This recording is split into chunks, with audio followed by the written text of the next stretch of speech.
हाँ तो स्टूडेंट्स, आज कक्षा 9 के लिए विषय विज्ञान में उपविषय भौतिक विज्ञान और पाठ 9, पाठ का नाम है बल तथा गति के नियम।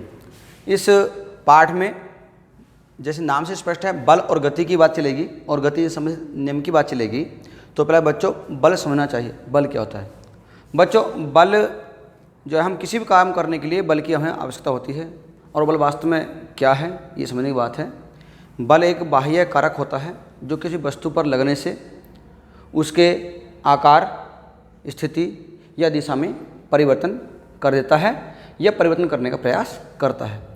अब जो मैंने अभी परिभाषा आपको बताई, इस परिभाषा में एक बाह्य कारक अर्थात जो बाहर से लगाया जाता है, कोई ना कोई कारण ऐसा होगा जो वस्तु को विस्थापित करने के लिए लागू होगा। और एक बात मैंने बोली, विस्थापित कर देता है अर्थात वस्तु पर बल लगने से वस्तु को बल या तो विस्थापित कर देता है या वस्तु को विस्थापित करने का प्रयास करता है। तो ये बात समझने वाली बात है। अगर हमारे पास कोई एक प्रारूप ले लिया हमने, कोई समतल मेज है, उस पर हमने एक ऑब्जेक्ट रख दिया, वस्तु रख दी, ठीक, और हमने इस पर एक फोर्स लगाया, बल लगाया बाहर से। अगर बल इतना सक्षम है कि इस वस्तु को अपनी जगह से हटा दे तो बल प्रभावी हो गया। और वस्तु यदि बल लगने से हटती नहीं है तो बल ने प्रयास तो किया किंतु सफल नहीं हुआ। इस प्रकार से यदि हम एक एग्जाम्पल और ले लें कि दीवार पर यदि हम बल लगाएं तो दीवार पर बल लगाने से दीवार अपनी जगह से विस्थापित नहीं होती है। बल ने प्रयास तो किया किंतु दीवार वहीं की वहीं रहती है। किंतु मेज पर रखी पुस्तक को यदि हम बल लगाएं और उसको आगे को धकेलें अर्थात बल लगाने पर दिखाई देगा क्या होगा हमें कि वस्तु अपनी जगह से अर्थात पुस्तक अपनी जगह से हट जाती है। वह मानिए पुस्तक है तो ये अपनी ए स्थिति से धीरे धीरे आगे को बढ़ सकती है। इसकी स्थिति ए डैश बी डैश हो जाएगी अर्थात इसने वस्तु ने अपना स्थान छोड़ करके दूसरा स्थान ले लिया है और दूसरी जगह पे पहुंच गई है। कब पहुंची है? जब बल लगा है। तो अब बल की बात हुई। बल के बाद हम करते हैं बल के प्रभाव क्या होते हैं। बच्चों बल के प्रभाव क्या हैं? बल के प्रभाव का मतलब ये है कि बल लगने से वस्तु में क्या परिवर्तन हो सकते हैं। इसी बात से संबंधित बल के प्रभाव लिए जाते हैं। पहली बात तो आप देखेंगे, बल लगने से वस्तु में गति उत्पन्न हो सकती है, ठीक। तो आपको हो गया बल से गति उत्पन्न हो सकती है, ठीक है। दूसरी बात, अगर कोई गतिशील वस्तु है और यदि हम उसके सामने से कोई बल लगा दें अर्थात विपरीत दिशा में बल लगा दें उसके, तो बल लगने से यदि सक्षम बल है तो वस्तु को रोका भी जा सकता है अर्थात वस्तु विराम अवस्था में आ सकती है। वस्तु विराम अवस्था में लाई जा सकती है।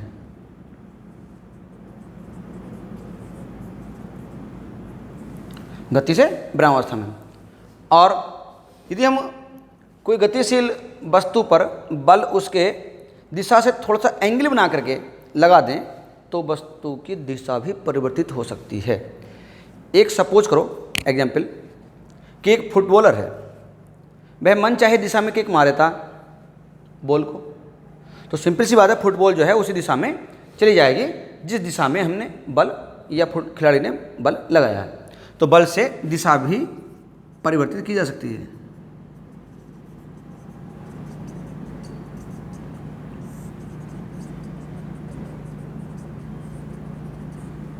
तो अब बात आती है हमारी बल के प्रकार की। ये मुख्य प्रभाव है जो 9th के सिलेबस में आपको पढ़ने हैं। वो प्रभाव भी हो सकते हैं किंतु हम केवल यहाँ पर 3 प्रकार के प्रभाव की ज़्यादा बात करेंगे। अगली बात करते हैं हम बल के प्रकार की। तो आपके सिलेबस में बल संतुलन की स्थिति के आधार पर दे रखे हैं।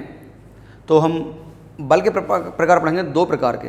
नंबर 1 संतुलन के कारण उत्पन्न होने वाला बल जो है संतुलित बल, और एक असंतुलन के कारण उत्पन्न बल जो है असंतुलित बल।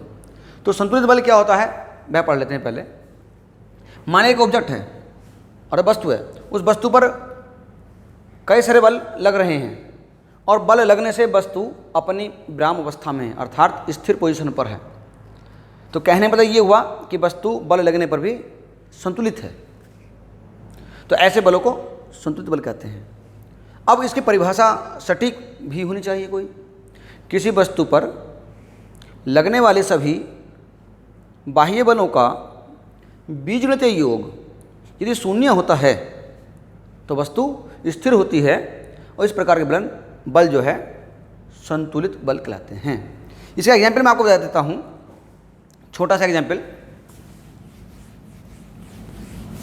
देखिए। मैं दोबारा से एक मेज का प्रारूप बना देता हूँ। इस पर एक ऑब्जेक्ट रखा है, मैं इस पर 2 फोर्स लगाए, F1 5 न्यूटन और एक फोर्स मैंने इधर को लगाया दूसरा F2 ये भी 5 न्यूटन। दोनों बल लगे हैं, दोनों बल समान लगे हुए हैं किंतु विपरीत दिशा में लगे हुए हैं। ये बल अपने कार्य करने के बाद भी वस्तु को अपनी स्थिर पोजीशन में रखेंगे, क्योंकि दोनों बल विपरीत दिशा में बराबर हैं। इस प्रकार से वस्तु स्थिर रहेगी। तो विभिन्न प्रकार के बल यदि वस्तु पर लगे हैं और वह वस्तु अपनी स्थिर अवस्था में है तो संतुलित बल कहलाएंगे। अब बात करते हैं असंतुलित बल की। तो असंतुलित बल में क्या करना है, परिभाषा जो मैंने बताई उस परिभाषा में केवल एक शब्द का अंतर करना है। क्या करना है, बीजगणितीय योग शून्य ना हो, बीजगणितीय योग शून्य ना हो। चलो मैं बता देता हूँ ऐसे ही। देखिए किस प्रकार से, मान लिया हमारे पास एक वस्तु है, इस वस्तु पर हमने 2 बल लगा रखे हैं, पर हमने इन बलों का मान थोड़ा बदल दिया, एक समान नहीं रखा, हमने मान में परिवर्तन कर दिया और परिवर्तन कर दिया इस प्रकार से। तो जाहिर सी बात है कि F1 तो यहाँ पर छोटा है F2 से, और जो वस्तु पर बल लग रहा है F2 10 न्यूटन का, तो ये 10 न्यूटन वाले बल की ओर वस्तु विस्थापित हो जाएगी। हालांकि बल F1 भी लग रहा है किंतु वस्तु अपनी स्थिर अवस्था में नहीं रहेगी, ये अधिक बल की दिशा में चलना प्रारंभ कर देगी।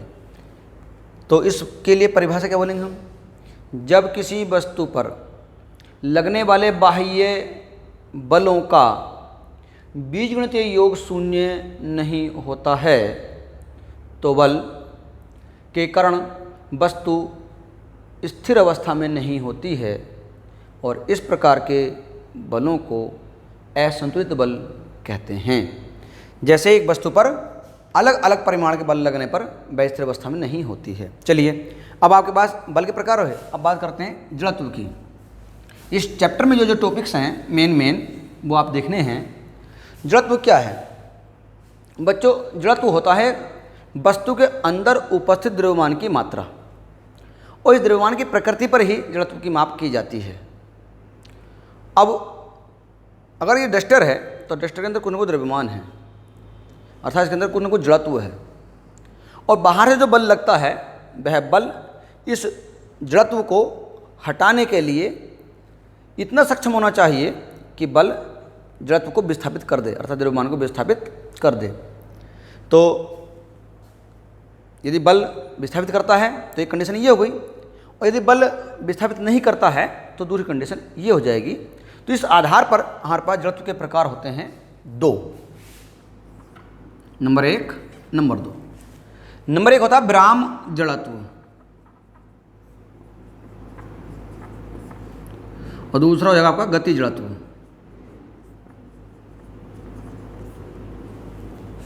विराम जड़त्व क्या है, किसी वस्तु में उपस्थित द्रव्यमान उसकी स्थिति के कारण उसकी स्थिर अवस्था होना विराम जड़त्व को दर्शाता है, अर्थात कि वस्तु की स्थिर अवस्था के कारण जो जड़त्व है वह विराम जड़त्व कहलाता है। दूसरी बात गति जड़त्व क्या होता है, किसी वस्तु के अंदर जो गति उत्पन्न हो रही है, मोशन हो रहा है, तो गति के कारण जो जड़त्व उत्पन्न होता है वह गति जड़त्व कहलाता है। बात करते हैं संवेग की। संवेग क्या है भाई, संवेग होता आपका किसी वस्तु पर जो बल लगता है तो बल लगने से उसमें जो है गति उत्पन्न होती है, ये आपको पता है। तो संवेग उसी बल के कारण उत्पन्न एक परिणाम है, और संवेग को हम जो है किस प्रकार परिभाषित करेंगे ये देखेंगे। बच्चों कोई वस्तु है, उस वस्तु पर हमने बल लगा दिया F और इस वस्तु का द्रव्यमान है m। बल लगने से वस्तु में जो वेग उत्पन्न हुआ वो u है मान लिया।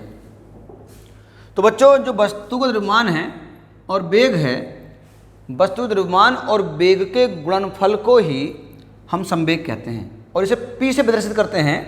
यह एक सदिश राशि होती है। तो संवेग आपका क्या हो जाएगा, संवेग बराबर द्रव्यमान गुणा वेग। p से शो करते हैं द्रव्यमान को m से और वेग को u से। अगर प्रारंभिक वेग की बात कर रहे हैं तो u। यदि वस्तु चलते चलते अंतिम वेग को प्राप्त कर लेती है t समय पश्चात, तो वेग यहाँ पर b ले सकते हैं। तो मान लिया हमने ये प्रारंभिक वेग से बात करी है, तो ये संवेग आपका p बराबर mu हो जाएगा। यदि हम वस्तु चलते चलते अंतिम वेग को प्राप्त कर लेती है b, जब वेग b हो जाता है बल लगने से त्वरण उत्पन्न होने के कारण, तो बच्चों अंतिम संवेग जो हो जाएगा प्रारंभिक को p1 से लिख देंगे अगली बार और अंतिम को p बराबर mb लिख देंगे, अर्थात वेग b हो जाएगा लास्ट में। चलिए ये तो बात आपके ही संवेग की। अब संवेग एक राशि कैसी है, संवेग एक सदिश राशि है। प्रश्न मालूम कराया था, ऑब्जेक्टिव आता कई बार कि संवेग कैसी राशि, एक सदिश राशि है। और बात करते हैं गति के नियम की। बच्चों हमने बल और बल के प्रभाव, जड़त्व, संवेग पढ़ा। तो बल के कारण ही वस्तुओं में गति उत्पन्न होती है, ये हमें पता है। तो न्यूटन नाम के साइंटिस्ट ने गति के संबंध में 3 नियम दिए थे और तीनों नियम में क्या क्या है मैं आपको बताता हूँ। गति जो प्रथम नियम है वह क्या है, गति का प्रथम नियम है, वह नियम ये है, सुनेंगे ध्यान से। किसी वस्तु यदि कोई वस्तु विराम अवस्था में है तो वह विराम अवस्था में रहेगी। यदि कोई वस्तु गति अवस्था में है तो गति अवस्था में रहेगी, जब तक कि उस पर कोई बाह्य बल आरोपित नहीं होता है। तो ये आपका प्रथम नियम कहलाता है। इस प्रथम नियम को जड़त्व का नियम भी कहते हैं। जैसे मान लीजिए कोई मेज है, मेज पर कोई पुस्तक या डस्टर रखा है, ठीक। अब आप जब तक इस पर बल नहीं लगाएंगे ये अपना स्थान परिवर्तन नहीं करेगी, जहाँ है वहीं रहेगी, ठीक। चलिए अगर बल लग जाएगा तो परिवर्तन हो जाएगा। तो पहला नियम आपका जो है वो द्रव्यमान से संबंधित है और इस नियम को जड़त्व का नियम भी कहते हैं। जड़त्व का नियम भी कहते हैं प्रथम नियम को। बात करते हैं द्वितीय नियम की बात करते हैं। द्वितीय नियम क्या है? दूसरा नियम बच्चों ये है कि जब किसी वस्तु पर बल लगाया जाता है, मान लीजिए बल F हमने लगाया और वस्तु द्रव्यमान m है और इसमें त्वरण उत्पन्न हो जाता है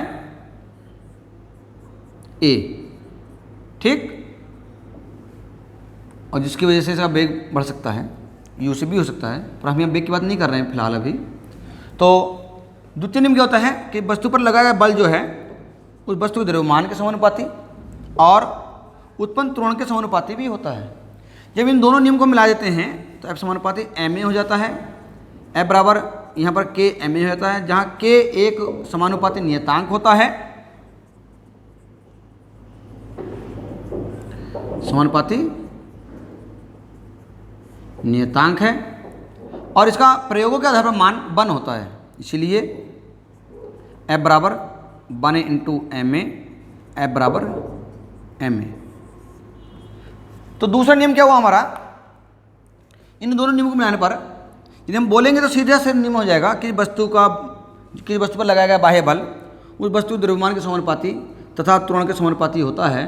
या हम बोलेंगे इस प्रकार से, किसी वस्तु पर लगाया गया बल वस्तु के द्रव्यमान और वस्तु में उत्पन्न त्वरण के गुणनफल के बराबर होता है, क्योंकि F को बल बोलते हैं, m वस्तु का द्रव्यमान है और a त्वरण है, वस्तु का त्वरण है। तो क्या सीखे हम? द्वितीय नियम क्या है न्यूटन का गति के संबंध में? किसी वस्तु पर लगाया गया बल वस्तु के द्रव्यमान और उत्पन्न त्वरण के गुणनफल के बराबर होता है। ये प्रूवमेंट करने के लिए भी आ जाता है क्वेश्चन आपका, बहुत मोस्ट क्वेश्चन है। अब बात करते हैं हम तृतीय नियम की बात करते हैं। गति का तृतीय नियम, गति का तृतीय नियम जो है क्रिया प्रतिक्रिया का नियम कहलाता है। ये क्रिया प्रतिक्रिया क्या होती है ये समझने वाली बात है। किसी वस्तु पर उसी के बराबर क्रिया की प्रतिक्रिया होती है किंतु दिशा विपरीत होती है। इस नियम को ही क्रिया प्रतिक्रिया का नियम कहते हैं। देखेंगे, अगर मेज पर मैं हाथ से बल लगाऊं या मुक्का मारूं तो जितना बल मैं कुर्सी के या मेज के पटल पर लगाऊंगा, मेज का पटल भी मेरे हाथ पर विपरीत दिशा में बल लगाता है, जिसकी वजह से हमारे हाथ में दर्द भी होता है। ठीक है, इस बात को समझने के लिए मैं आपको एक और नियम बताता हूँ, एक छोटा एग्जाम्पल बताता हूँ। बल का नियम या बल के संबंध में एक एग्जाम्पल क्या होता है, देखेंगे ध्यान से। मान लिया हमारे पास एक बैट है, ठीक है, और एक हमारे पास बॉल है, बॉल हमारे पास ये है।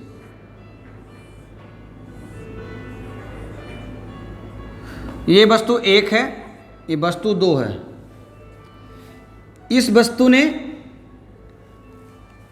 जब बॉल और बैट की हम जो है आपस में टक्कर करेंगे या बॉल बैट की ओर हम भेजेंगे, जैसे बॉलर होता है, बॉलर बॉल भेजता है और उसके संबंध में क्या करते हैं हम, यहाँ से जब बॉल फेंकेंगे बल्ले की ओर तो बॉल बल्ले पर एक बल लगाएगी, किंतु बल्ला भी बॉल की दिशा में और विपरीत दिशा में एक बल लगाएगा, जिसकी वजह से बॉल वापस दिशा में चली जाएगी। तो एक बल लगा बैट से बॉल की ओर, एक बल लगा बॉल से बैट की ओर। तो एक बल तो हो गया 1 से 2 की ओर, 1 से 2 की ओर, एक लगा 2 से 1 की ओर, किंतु दिशा कैसी इनकी उल्टी दिशा है, अर्थात इन बलों की दिशा उल्टी होने के कारण माइनस चिन्ह से शो कर देते हैं। अर्थात प्रत्येक वस्तु की उसकी क्रिया के बराबर किंतु विपरीत दिशा में प्रतिक्रिया होती है। इस नियम को क्रिया प्रतिक्रिया का नियम कहते हैं।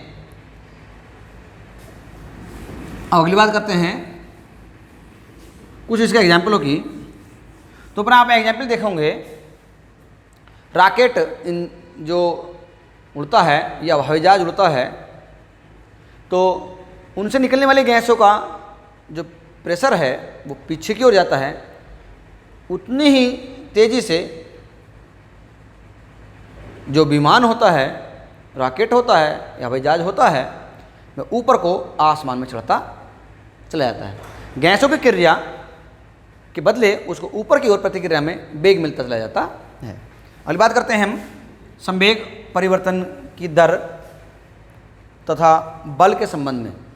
तो बच्चों, संवेग परिवर्तन दर क्या होती है? पहले संवेग को हम जानते हैं पी से शो करते हैं। दर होती है समय से भाग।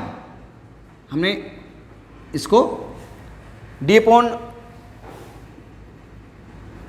में ले लेते हैं, ये डेल फॉर्म होता है डिफरेंस के लिए। अब संवेग परिवर्तन हम d/p/dt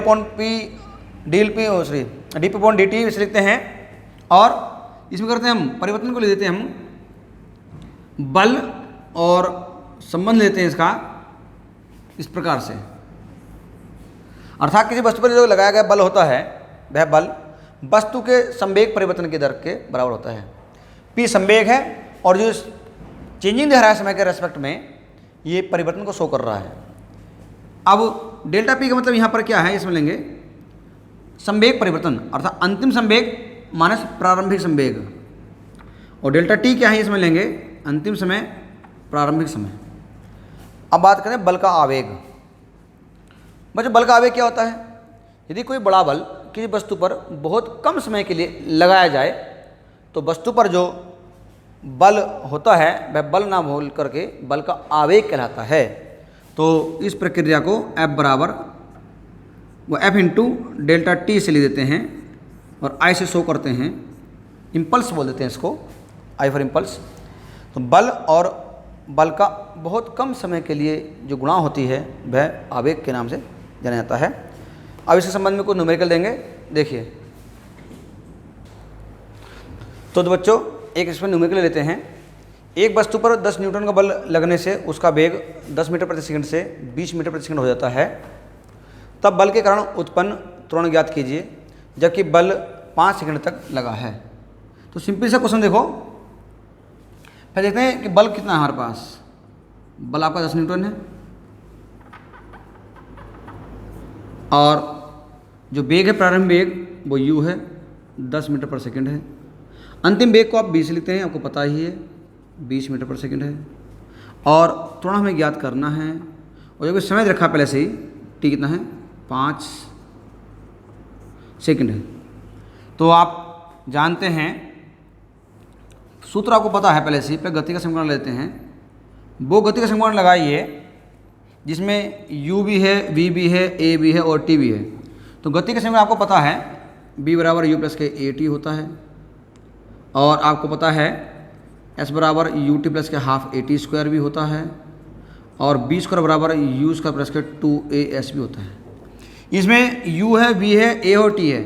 इस शर्त को पूरा करने का केवल एक ही पहले समीकरण आपको दिखाई दे रही होगी, क्योंकि इसमें s है तो इसमें s नहीं है, इसमें s है इसमें s नहीं है। तो हम केवल एक पहले समीकरण लगा सकते हैं। तो पहले समीकरण को हम ले लेंगे b बराबर u प्लस ए टी से। b की वैल्यू हमारे पास क्या है वो रख देंगे, u की वैल्यू हमारे पास क्या है वह भी रख देंगे, a निकालना है, t आपके पास कितना है 5 सेकंड है। तो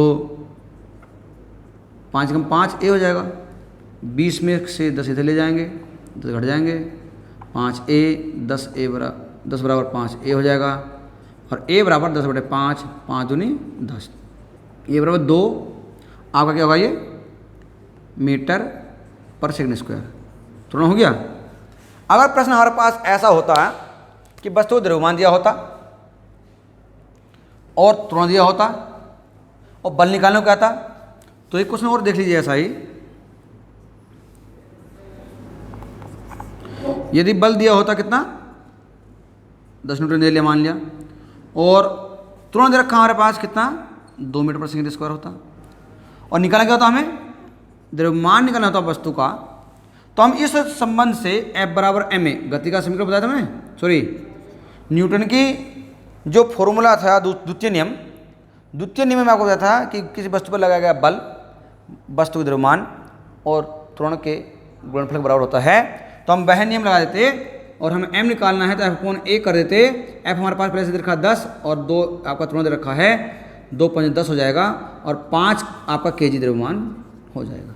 इस प्रकार से गति के समीकरण और बल के संबंध में मिलाकर के कई सारे क्वेश्चन दे रखे हैं, वो आपको सोल्व करने हैं। कुछ प्रश्न मैं आपको PDF के माध्यम से भेजूंगा और यदि आपको समझ में नहीं आता है तो आप एक बार मुझसे मालूम कर लेंगे और अगली बार जो होगा टॉपिक NCERT के जो है प्रश्न होंगे जो बिटवीन चैप्टर के भी हैं और एक्सरसाइज के भी हैं। ओके।